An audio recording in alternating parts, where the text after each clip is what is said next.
Aj svoje tretie striedanie do hry zasiahne Branislav Fodrek. V 85. minúte z ihriska schádza Pavol Sedlak. Tak v tomto momente sú obidvaja pamätníci tých dvoch majstrovských titulov, ale aj dvoch ziskov slovenského pohára, Martin Mikulič a Braňo Fodrek na ihrisku. A obaja si pamätajú aj to famózne vystupovanie Artmedie v skupinovej fáze Ligy majstrov.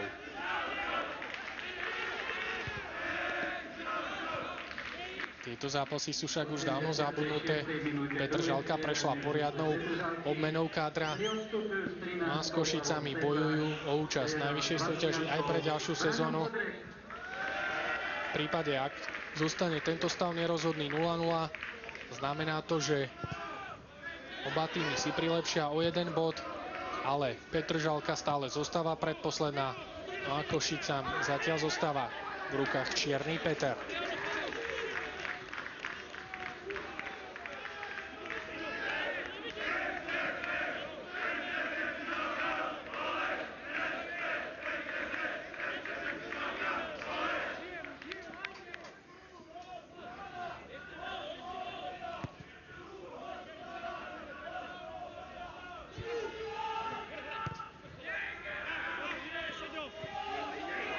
Na pravej strane sa do úniku dostáva Erik Čikoš.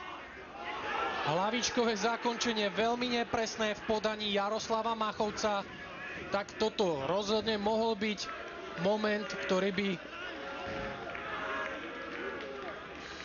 zabezpečil víťazstvo a dôležité 3 body v boji o záchranu pre domácu MFK Petržalka. Tak jedna z najväčších šancí v tomto zápase. Machovec mal podobnú príležitosť aj v prvom polčase. Rovnako hlavou zakončoval aj v tomto prípade. Mohol z toho byť rozhodujúci gól. Na začiatku 88. minúty aj tak naďalej platí bezgólový stav 0-0. Tak Petržalka by si ten gól zaslúžila dať skôr ako Košice, pretože celý zápas sú aktívnejším tímom, je na nich trošku vidieť taká väčšia ľahkosť a hlavne chuť po tom víťazstve. Trošku majú takú menšiu psychickú bariéru. Tí hráči aj tak nevedia, čo s nimi bude na budúcu sezónu, takže z tohto pohľadu, nie sú pod takým tlakom ako sú Košice.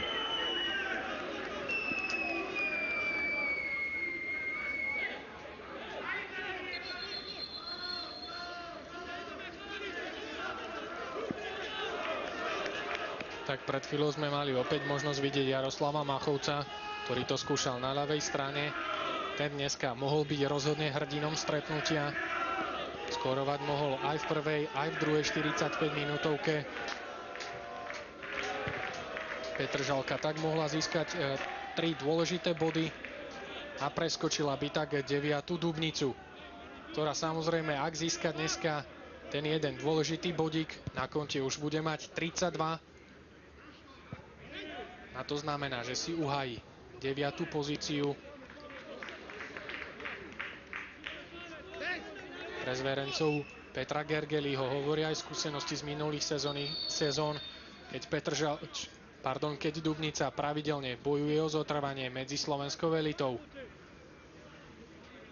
No a v záverečných minútach vidíme ďalšie striedanie na košickej strane. Z ihriska sa už poberá Marko Milinkovič a do hry zasiahne ďalší Srb Aleksandar Pavnovič.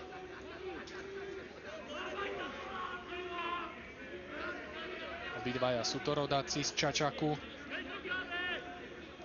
Milinkovič tam mal dneska zo pár zaujímavých príležitostí. A tak ako Machovec pred chvíľou, aj on mohol byť hrdinom tohto stretnutia.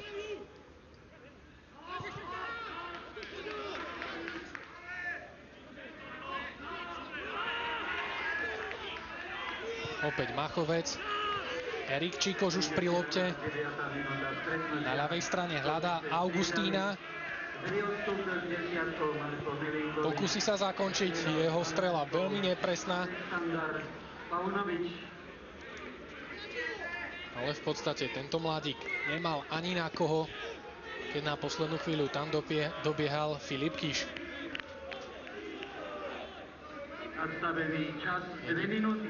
Jediná možnosť bola strieľať. A tu už máme údaj o nadstavenom čase. Na pasienkoch sa tak ešte predĺží tento zápas o ďalšie 2 minúty.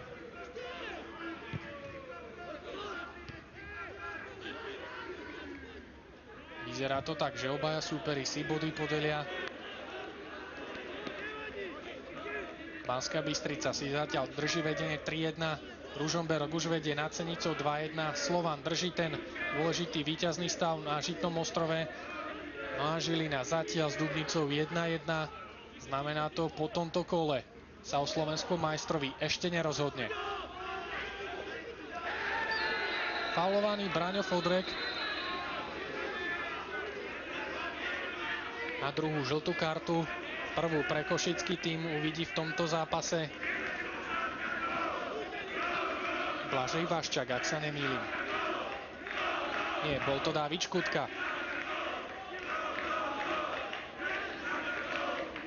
Po tomto kole určite budeme môcť teda zhodnotiť, ak sa výsledky samozrejme nezmenia, že sa nám nerozhodlo ani o majstrovi, ale zatiaľ ani o jednoznačnom tíme, ktorý sa bude musieť minimálne na rok rozlúčiť s najvyššou súťažou. Dlhá lopta od Palaďuricu. Ešte Augustín. No a Petržalka v úplnom závere zápasu bude zahrávať ďalší rohový kop. Tak toto sú veľmi zaujímavé situácie v závere stretnutia. Hrá sa o veľa.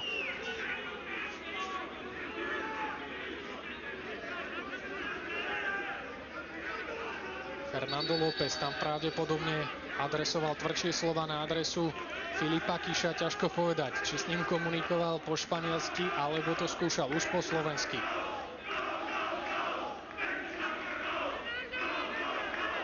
Obaja previnilci inkasujú žlté karty. No a už nad rámec nadstaveného času Petržalčania budú mať šancu jednu z posledných, ak nie vôbec poslednú, ohroziť Lópezovú bránu. Rohový kop bude zahrávať Branislav Fodrek. Tak čo teraz?